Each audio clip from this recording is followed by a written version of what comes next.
Hey friends, Julie Cross here. How you doing? Just wanted to talk to you today about investing in yourself because I get a little challenge sometimes from people with my public shows, particularly when I'm charging an individual per head price. Now, for teens, tweens, and their parents show building a resilience event, it's $45 each, and there is a special family ticket where you get heavily discounted. So, and I understand $45, you get a couple of children coming, it starts to make it expensive. But I've got to challenge people a little bit when they question me on that and go, somebody said, oh, why so expensive? Well, I've got to fly wherever I'm going. I've got to book a room. I've got to pay for my accommodation. I've got to, book all the sound equipment, etc. I've got to promo it. I've got to spend money on that. And then I actually do this for a job.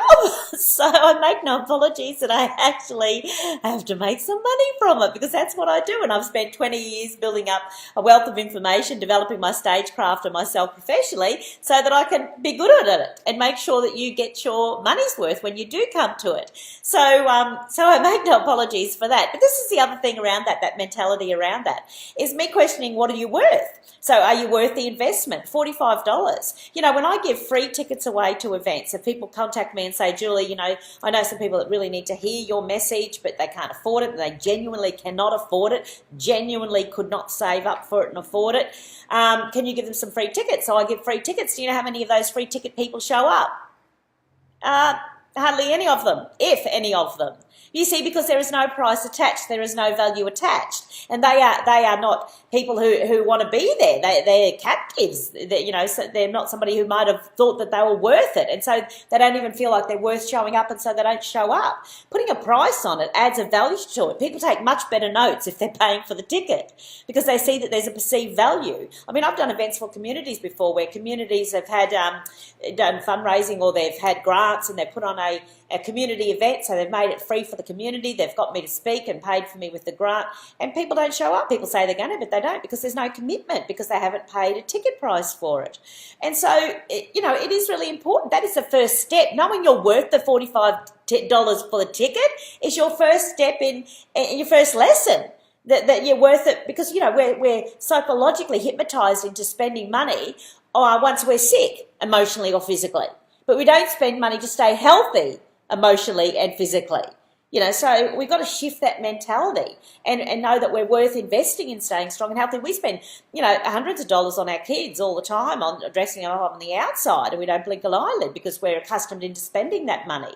And sometimes we place, it's interesting the worth that we place it on too, where, some people think that if you spend the money on the $20,000 on the course, you'll get success quicker than the $1,000 course, but that's not necessarily true either, because whether you pay $45 a ticket or you pay $5,000 for the weekend event, you've still got to come home and do something with it. It still will be over to you to do something with it and put it into action.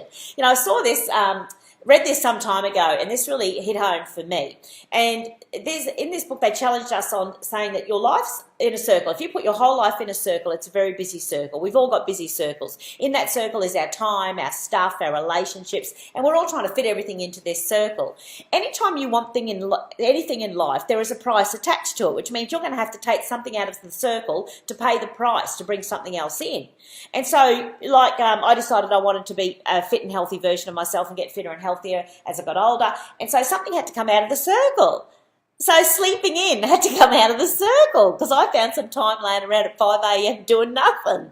So I got it up, got it out of bed, went for a walk. And so that's the price you pay if you want to stay fit. You can either keep saying, I haven't got any time, I haven't got any time, or you can find the time, take it and pay a price out of the circle. And so, that's the price you pay. You can't just sit at home and say, I want to be fit, and then get angry at the world because you're not getting fit when you're not doing anything about it.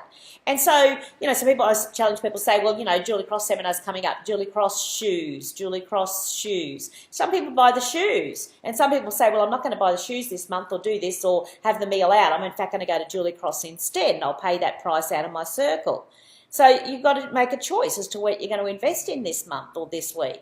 And so you make the choice. One lady said to me at an event, I said, so I decided on, saving some money for my financial future, and so I couldn't buy every pair of shoes that I saw that I liked anymore. So I had to take the shoes out of the circle. And she said to me, but I want the shoes. I said, but this is my circle. I'm not saying yours is bad or wrong. You've got to do your circle for you. But don't blame anyone else if you're not prepared to pay the price. Because don't look across at me in 10 years and say, gee, you're lucky because of where you are financially. Because I'll look back at you and go, but you're lucky because you got the shoes. And so it's just the price that we're prepared to pay and the decision that we make at the time. And so, you're worth the investment, and that's knowing that you're worth investing. I also read a quote that said your income will not exceed your personal development. And that was from Jim Rohn. Your income will not exceed your personal development. The more you develop yourself personally, the more stuff you will attract to you, because you will become more. And when we become more, we get more. And so this is that thing of how much are our children worth in developing their resilience. But don't get me wrong, that doesn't mean either. Because once again, that pendulum can swing the other way. I remember when my older son was first went to a private school, and that was a choice that we made. We took some stuff out of our circle to pay for a private school. But I remember the conversation I had with Jack. Don't think for a minute that this makes you better than anyone else. That when you sit on a bus, just because you go to the private school doesn't make you better than the boy that you sit next to that goes to the public school. And so it doesn't make us better just with the fact that we have that ability to attend. It's still about what we do with what we get out of it, whether it's a $45 ticket to my show or a $5,000 weekend. So let us remember that too. So we've got to get the balance of it.